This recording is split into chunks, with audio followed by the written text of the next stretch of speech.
자, 친구들 안녕하세요. 오늘 성경 읽기 함께 하게 되었습니다. 자, 이번 주 성탄절이 있어요. 참 올해처럼 성탄절 분위기가 안 나는데도 참 몇 번 없었던 것 같은데, 아니 여태까지 없었던 것 같은데, 참 아쉬운 마음도 크지만 그래도 우리는 말씀 가운데서 주님을 더 발견할 수 있기 바랍니다. 그리고 또 주님께서 주시는 기쁨이 친구들 가운데 같이 있으면 좋겠어요. 자, 이제 같이 성경 읽기 오늘 하려고 하는데요. 참고로 이번 주에는 딱 오늘 화요일만 성경 읽기를 하고요. 그 다음 주에 이어서 진행하도록 하겠습니다. 이번 주 성탄절이 또 있기 때문에 있고 또 휴일이 있고 하니까요. 그때는 성탄절에 집중을 하고, 그리고 성경 읽기 온라인 성경 읽기는 오늘 하고 이제 또 그 다음 주에 진행하도록 하겠습니다. 자, 성경 읽기 시작하도록 할게요.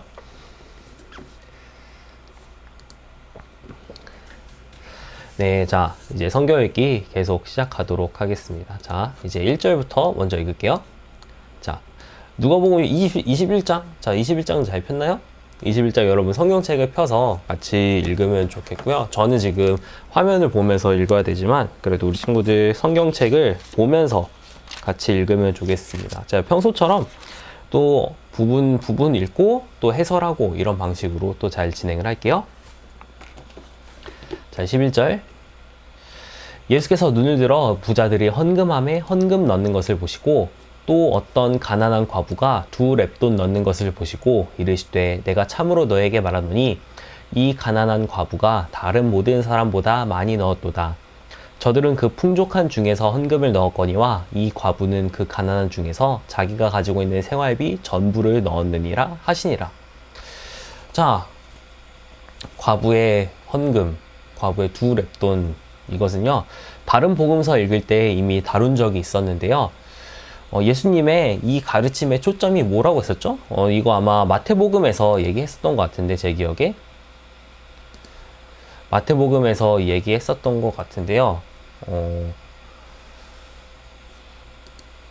이 가르침의 초점은요 헌금에 관한 게 아니에요. 물론 헌금이 소재이긴 하지만 헌금에 관한 것이 예수님의 그 가르침의 포인트가 아니에요. 뭐냐면요, 당시에 율법 교사들이 이 가난한 여인을 돌볼 수 있어야 한다라고 하는 것이었어요.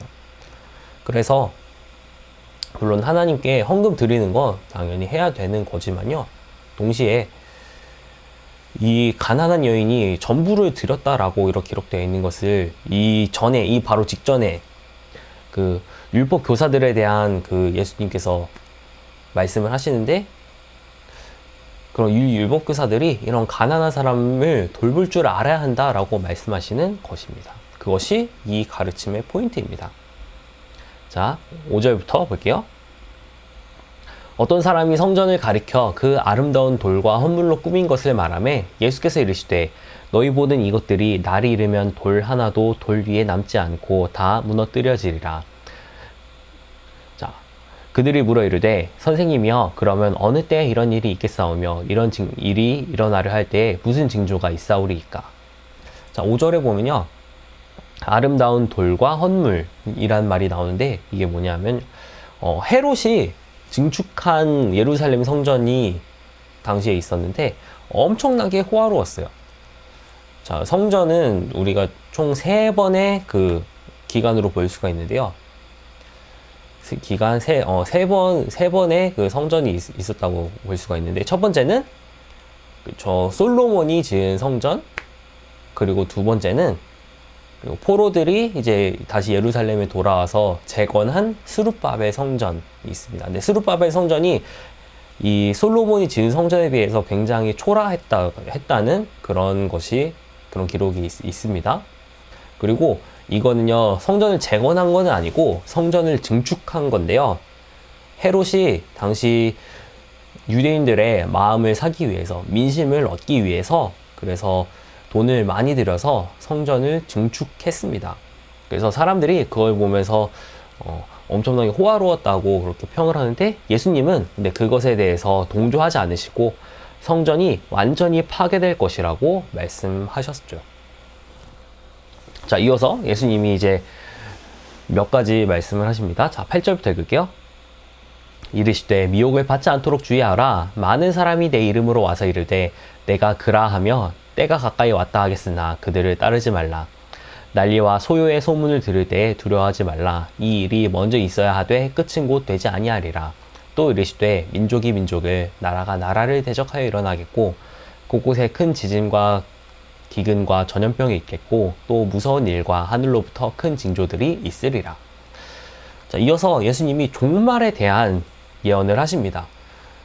우리가 마태복음이나 또 복음서를 공관복음을 읽다 보면 알 수 있지만요, 이 예루살렘 성전 예루살렘의 멸망에 대한 말씀과 또한 종말에 관한 말씀을 예수님이 같이 하세요. 그런데 이 내용이 무엇을 가리키는 건지 우리들은 잘 알고 있어야 합니다. 이 부분은 종말에 관한 내용이에요. 거짓 메시아가 나타날 것이라는 그런 말씀, 그리고 여러 가지 전쟁이나 기근, 전염병 이런 것들에 대해서 말씀하시죠. 전염병 지금 진행되고 있는 것이기도 한데요. 이것들이 여기서 말씀하시는 이것들이 예수님이 오실 때까지 계속될 것이다 라고 말씀하시는 거예요. 자, 12절. 이 모든 일 전에 내 이름으로 말미암아 너희에게 손을 대어 박해하며 회당과 옥에 넘겨주며 임금들과 집권자들 앞에 끌어가거니와 가려니와 이 일이 도리어 너희에게 증거가 되리라. 그러므로 너희는 변명할 것을 미리 궁리하지 않도록 명심하라. 내가 너희의 모든 대적이 능히 대항하거나 변박할 수 없는 구변과 지혜를 너희에게 주리라. 심지어 부모와 형제와 친척과 벗이 너희를 넘겨주어 너희 중에 몇을 죽이게 하겠고 또 너희가 내 이름으로 말미암아 모든 사람에게 미움을 받을 것이나 너희 머리털 하나도 상하지 아니하리라. 너희의 인내로 너희 영혼을 얻으리라. 자, 예수님의 제자들이 이제 유대인과 로마인 모두에게 박해를 받게 될 것이라고 말씀하십니다. 우리가 이제 뒤에 있는 사도행전에서 볼 수 있지만요, 요한복음 뒤에 있는 사도행전에서 볼 수 있지만 예수님의 제자들은요, 복음을 전한다라는 그런 이유로 핍박을 당합니다. 근데 예수님은 그때 지혜를 주실 것이라고 말씀하시죠. 실제로 사도행전의 여러 부분에 보면요, 이렇게 복음을 전하는 이 사도들이 재판을 받고 막 신문을 받고 막 이런 그런 일들이 펼쳐지는데요. 그 가운데서 예수님이 너희들에게 대답할 지혜를 줄 것이다 라고 여기서 예수님이 약속을 하십니다. 또한 그들이 해를 입지 않을 것이라고 그렇게 약속하시죠. 자, 이제 20절 넘어가도록 하겠습니다. 자, 20절에 또 다른 내용이 나옵니다. 뭐냐면요, 이제 예루살렘 멸망에 대한 그 예언입니다. 너희가 예루살렘이 군대들에게 에워싸이는 것을 보거든 그 멸망이 가까운 줄을 알라. 그때 유대에 있는 자들은 산으로 도망갈 것이며 성내에 있는 자들은 나갈 것이며 촌에 있는 자들은 그리로 들어가지 말지어다. 이 날들은 기록된 모든 것을 이루는 징벌의 날이니라. 그 날에는 아이 벤 자들과 젖먹이는 자들에게 화가 있으리니 이는 땅의 큰 환난과 이 백성에게 진노가 있겠음이로다. 그들이 칼날에 죽임을 당하며 모든 이방에 사로잡혀 가겠고 예루살렘은 이방인의 때가 차기까지 이방인들에게 밟히리라. 자, 계속해서 예루살렘의 멸망에 대해서 말씀하시는 부분인데요. 20절부터 24절까지 예수님이 이 말씀을 하시고 약 40년 후에 실제로 예루살렘이 로마군의 공격을 받아서 멸망하게 됩니다. 근데 그때 나타날 일에 대해서 예수님이 이렇게 말씀을 하고 계십니다. 자, 25절. 이로의 성신에는 징조가 있겠고 땅에서는 민족들이 바다와 파도의 성난 소리로 인하여 혼란 중에 곤고하리라. 사람들이 세상에 임할 일을 생각하고 무서워함으로 기절하리니 이는 하늘의 권능들이 흔들리겠음이라. 그때에 사람들이 인자가 구름을 타고 능력과 큰 영광으로 오는 것을 보리라. 이런 일이 되기를 시작하거늘 일어나 머리를 들라. 너희 속량이 가까웠느니라 하시더라. 자, 25절부터 28절 내용은 뭐냐면요, 종말에 관한 말씀을 이어서 하십니다. 예수님이 재림하실 때, 다시 오실 때 일어날 현상들에 대해서 말씀하시죠. 이에 비유로 이르시되 무화과 나무와 모든 나무를 보라. 싹이 나면 너희가 보고 여름이 가까운 줄을 자연히 아나니 이와 같이 너희가 이런 일이 일어나는 것을 보거든 하나님의 나라가 가까이 온 줄 알라. 내가 진실로 너에게 말하노니 이 세대가 지나가기 전에 모든 일이 다 이루어지리라. 천지는 없어지겠으나 내 말은 없어지지 아니하리라. 너희는 스스로 조심하라. 그렇지 않으면 방탕함과 술 취함과 생활의 염려로 마음이 둔하여지고 뜻밖의 그날이 덫과 같이 너에게 임하리라. 이 날은 온 지구상에 거하는 모든 사람에게 임하리라. 이러므로 너희는 장차 올 이 모든 일을 능히 피하고 인자 앞에 서도록 항상 기도하며 깨어 있으라 하시니라. 이제 36절까지 봤는데요. 가장 중요한 것은 뭐냐면요, 낙심하지 않는 거예요. 뭐 예루살렘이 멸망하든 혹은 또 종말이 정말 예수님이 오실 때가 다 되어서 예수님이 재림하시든 그 가운데서 예루살렘이 멸망하든 간에 예수님이 재림하시는 간에 성도는 낙심하지 말아야 합니다. 심판의 날에 믿지 않는 사람들은 정죄를 받지만 믿는 사람들은 영광을 얻을 것이기 때문입니다. 그렇기 때문에 끝까지 믿음을 잘 지킬 수 있도록 해야 한다는 것입니다. 자, 이제 37, 38절. 예수께서 낮에는 성전에서 가르치시고 밤에는 나가 감람원이라 하는 산에서 쉬시니 모든 백성이 그 말씀을 들으려고 이른 아침에 성전에 나아가더라. 예루살렘에 예수님이 입성하신 후에 예수님이 예루살렘 안에서 하신 일을 이제 요약해서 기록하고 있죠. 자, 이제 22장 읽겠습니다. 21장 짧은 것 같은데요. 22장은 내용이 꽤 깁니다. 자, 여기 부분 제가 나눠서 잘 설명하도록 하겠습니다. 네, 자, 1절부터 읽도록 하겠습니다. 6월절이라 하는 무교절이 다가오매 대제사장들과 서기관들이 예수를 무슨 방도로 죽일까 궁리하니 이는 그들이 백성을 두려워함이더라. 12 중에 하나인 가룟인이라 부르는 유다에게 사탄이 들어가니 이에 유다가 대제사장들과 성전 경비대장들에게 가서 예수를 넘겨줄 방도를 의논하매 그들이 기뻐하여 돈을 주기로 언약하는지라. 유다가 허락하고 예수를 무리가 없을 때에 넘겨줄 기회를 찾더라. 자, 우리가 잘 알지만요, 이제 가룟 유다가 예수님을 배신하게 되는 그런 장면이 기록되어 있습니다. 가룟 유다가 이제 배신하려고 이제 어느 때에 예수님을 이 사람들에게 넘겨줄까 하고 엿보는 그런 장면이 기록되어 있죠. 이제 7절. 6월절 양을 잡을 무교절 날이 이른지라 예수께서 베드로와 요한을 보내시며 이르시되 가서 우리를 위하여 6월절을 준비하여 우리로 먹게 하라. 여짜오되 어디서 준비하기를 원하시나이까? 이르시되 보라, 너희가 성내로 들어가면 물 한 동이를 가지고 가는 사람을 만나리니 그가 들어가는 집으로 따라 들어가서 그 집 주인에게 이르되 선생님이 내게 하는 말씀이 내가 내 제자들과 함께 6월절을 먹을 객실이 어디 있느냐 하시더라 하라.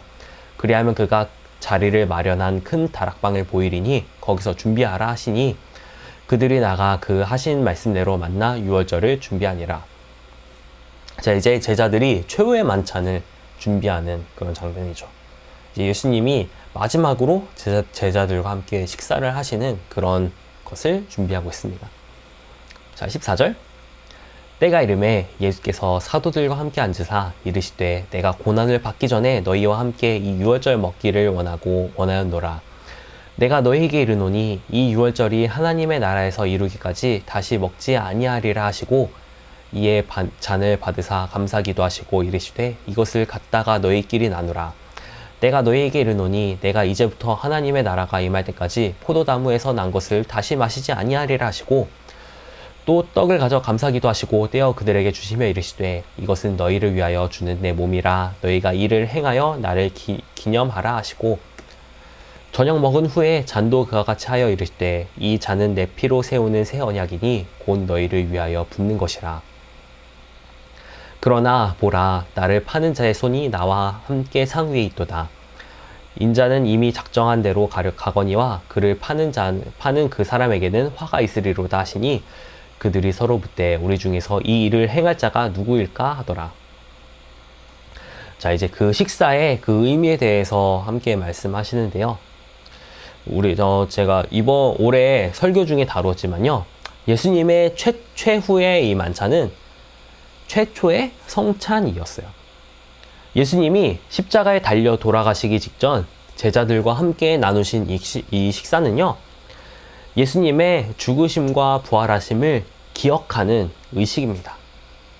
그래서 여러분이 세례 혹은 입교를 받게 되면 이제 성찬식에 참여할 수가 있는데요. 이제 빨리 여러분 세례 입교 받을 나이가 되어서 성찬식에 참여하는 그런 은혜를 누릴 수 있으면 좋겠습니다. 알았죠? 성찬을 통해서, 성찬을 하면 떡과 잔을 나누게 되죠.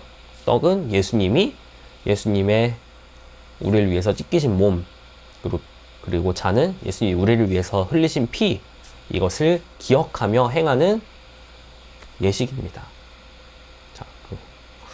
자, 그걸 우리가 다시 한번 말씀을 통해서 또 살펴보았죠.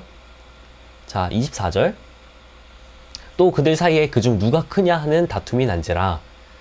자, 제자들 참 싸우는 거 보면 누가 더 크냐 하는 그런 얘기를 참 많이 한 것 같아요. 그걸로 많이 싸운 것 같아요. 근데 예수님은 이렇게 말씀하시죠. 예수께서 이르시되 이방인의 임금들은 그들을 주관하며 그 집권자들은 은인이라 칭함을 받으나 너희는 그렇지 않을지니 너희 중에 큰 자는 젊은 자와 같고 다스리는 자는 섬기는 자와 같을지니라. 앉아서 먹는 자가 크냐 섬기는 자가 크냐 앉아서 먹는 자가 아니냐. 그러나 나는 섬기는 자로 너희 중에 있노라. 너희는 나의 모든 시험 중에 항상 나와 함께한 자들인즉 내 아버지께서 나라를 내게 맡기신 것 같이 나도 너에게 맡겨 너희로 내 나라에 있어 내 상에서 먹고 마시며 또는 보좌에 앉아 이스라엘 12지파를 다스리게 하려 하노라. 누가 큰지에 대한 이 다툼에 대해서 누가복음에서 우리가 일관되게 볼 수 있지만요. 크고자 하는 자는 어때야 한다? 작아져야 한다. 높아지려고 하는 자는 낮아져야 한다.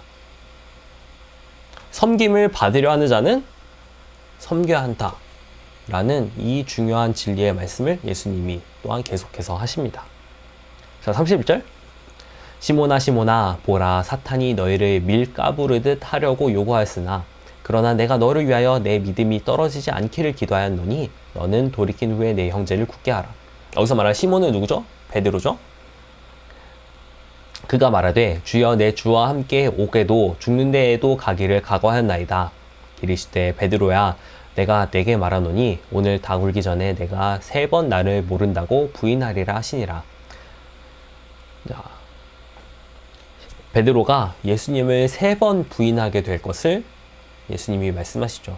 예수님 저는 예수님을 모릅니다. 저는 그 사람을 모릅니다. 라고 3번 말할 것이다. 라고 예수님이 말씀하시죠. 그들에게 이르시되 내가 너희를 전대와 배낭과 신발도 없이 보냈을 때에 부족한 것이 있더냐 이르되 없었나이다. 36절 이르시되 이제는 전대 있는 자는 가질 것이요 배낭도 그리하고 검 없는 자는 겉옷을 팔아 살지어다. 내가 너에게 말하노니 기록된 바 그는 불법자의 동류로 여김을 받았다 한 말이 내게 이루어져야 하리니 내게 관한 일이 이루어져 감이니라. 그들이 여짜오되 주여 보소서 여기 검 둘이 있나이다. 대답하시되 족하다 하시니라. 자, 이게 뭐냐면요. 이제 예수님이 이제 죽음의 길로 가신다는 그런 의미인데요. 이 제자들이 그것을 아직 잘 이해하고 있지 못하는 그런 것이죠. 그냥 예수님이 단지 그냥 죽음을 당하시는 것이 아니라 예수님이 우리의 죄를 대신해서 죽으시는 것인데 제자들은 아직 그 깊은 의미에 대해서 깨닫지 못하고 있는 상황이었죠. 자, 이제 계속 보겠습니다. 자, 39절.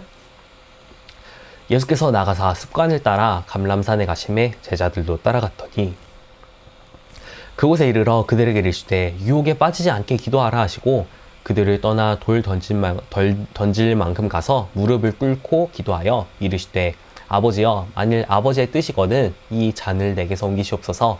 그러나 내 원대로 마시옵고 아버지의 원대로 되기를 원하나이다 하시니 천사가 하늘로부터 예수께 나타나 힘을 더하더라. 예수께서 힘쓰고 애써 더욱 간절히 기도하시니 땀이 땅에 떨어지는 핏방울 같이 되더라. 기도 후에 일어나 제자들에게 가서 슬픔으로 인하여 잠든 것을 보시고 이르시되 어찌하여 자느냐 시험에 들지 않게 일어나 기도하라 하시니라. 자, 뭐냐면요. 예수님이 이제 십자가의 죽음을 앞두시고 기도로서 준비하셨다는 말씀이시죠. 예수님이 완전한 하나님이시자 완전한 사람으로 이 땅에 오셨지만 육신의 한계라는 것은 분명히 가지고 계셨던 분이셨죠. 하지만 예수님은 기도로서 이것을 준비하십니다. 말씀하실 때 한 무리가 오는데 12 중에 하나인 유다라 하는 자가 그들을 앞장서 와서 예수께 입을 맞추려고 가까이 하는지라 예수께서 이르시되 유다야 내가 입맞춤으로 인자를 파느냐 하시니, 자, 유다가 가룟 유다가 등장합니다. 자, 이제 49절. 그의 주위 사람들이 그 된 일을 보고 여짜오되 주여 우리가 칼로 치리이까 하고 그 중에 한 사람이 대제사장의 종을 쳐 그 오른쪽 귀를 떨어뜨린지라. 예수께서 일러 이르시되 이것까지 참으라 하시고 그 귀를 만져 낫게 하시더라. 예수께서 그 잡으러 온 대제사장들과 성전의 경비대장들과 장로들에게 이르시되 너희가 강도를 잡는 것 같이 검과 몽치를 가지고 나왔느냐? 내가 날마다 너희와 함께 성전에 있을 때 내게 손을 대지 아니하였도다. 그러나 이제는 너희 때요 어둠의 권세로다 하시더라. 예수를 잡아 끌고 대제사장의 집으로 들어갈새 베드로가 멀찍이 따라가니라. 사람들이 뜰 가운데 불을 피우고 함께 앉았는지라 베드로도 그 가운데 앉았더니, 자, 베드로 이야기 나옵니다. 한 여종이 베드로의 불빛을 향하여 앉은 것을 보고 주목하여 이르되 이 사람도 그와 함께 있었느니라 하니 베드로가 부인하여 이르되 이 여자여 내가 그를 알지 못하노라 하더라. 조금 후에 다른 사람이 보고 이르되 너도 그 도당이라 하거늘 베드로가 이르되 이 사람아 나는 아니로다 하더라. 1시간쯤 있다가 또 한 사람이 장담하여 이르되 이는 갈릴리 사람이니 참으로 그와 함께 있었느니라. 베드로가 이르되 이 사람아 나는 내가 하는 말을 알지 못하노라 하고 아직 말하고 있을 때에 닭이 곧 울더라. 주께서 돌이켜 베드로를 보시니 베드로가 주의 말씀 곧 오늘 닭 울기 전에 내가 3번 나를 부인하리라 하심이 생각나서 밖에 나가서 심히 통곡하니라. 자, 이제 베드로가 3번 예수님을 모른다라고 부인했는데 나중에 닭이 울 때야 그것이 생각나서 심히 통곡했다라고 기록이 되어 있습니다. 베드로가 이렇게 겁쟁이 모습을 보였는데요. 하지만 베드로가 나중에 참 담대하게 복음을 전하는 모습 사도행전에 잘 기록이 되어 있습니다. 자, 63절. 지키는 사람들이 예수를 희롱하고 때리며 그의 눈을 가리고 물어 이르되 선지자 노릇하라 너를 신자가 누구냐고 이 외에도 많은 말로 욕하더라. 날이 새매 백성의 장로들 곧 대제사장들과 서기관들이 모여서 예수를 그 공회로 끌어들여 이르되 내가 그리스도이거든 우리에게 말하라. 대답하시되 내가 말할지라도 너희가 믿지 아니할 것이요 내가 물어도 너희가 대답하지 아니할 것이니라. 그러나 이제부터는 인자가 하나님의 권능의 우편에 앉아 있으리라 하시니 다 이르되 그러면 내가 하나님의 아들이냐 대답하시되 너희들이 내가 그라고 말하고 있느니라. 그들이 이르되 어찌 더 증거를 요구하리요 우리가 친히 그 입에서 들었노라 하더라. 아멘. 자, 이제 예수님이 대제사장 앞에서 재판을 받으시는 이 모습이 기록되어 있습니다. 대제사장 앞에서 이제 예수님이 재판을 받으시는 모습인데, 이제 예수님이 이 가운데서 예수님이 하나님의 아들이라고 말씀하시고 또한 예수님이 하나님의 그 권능의 우편에 앉아 있으리라라고 말씀하신 것을 우리가 보았죠. 자, 이제 이렇게 22장까지 보았는데요. 22장까지를 보면서 자, 우리가 주일날에도 제가 설교에서 또 나눴지만 예수님의 그 죽음과 또 부활에 대해서, 예수님의 죽음에 대해서 우리가 또 많이 묵상할 수 있는 이 기간이 되면 좋겠고요. 주님께서 주신 그 은혜가 얼마나 큰 것인지 우리가 또 알아갈 수 있으면 좋겠습니다. 그런 성탄절 주간 되면 좋겠습니다. 제가 잠깐 기도하고 마칠게요. 하나님 감사합니다. 오늘도 친구들과 함께 누가복음 21장 말씀 함께 읽었습니다. 주님께서 우리를 위해 이 땅 가운데 오시고 우리 죄를 위해서 죽으시고 또 부활하셔서 영원한 생명을 주신 것을 우리가 감사하며 우리가 그 예수님을 많이 묵상하며 그 주님께 영광 돌리는 이번 성탄절 주간 될 수 있도록 주님 도와주시고 또 말씀을 읽는 가운데서 주님을 알아가는 지식과 지혜가 더욱더 많이 생겨나도록 항상 함께 해주세요. 예수님의 이름으로 기도드립니다. 아멘. 자, 우리 성경 읽기는 다음 주에 계속합니다. 다음 주에 만나도록 하겠습니다. 자, 성탄절 예배 우리 친구들 잘 드리고요. 또 좋은 모습으로 또 만나도록 하겠습니다. 자, 친구들 안녕!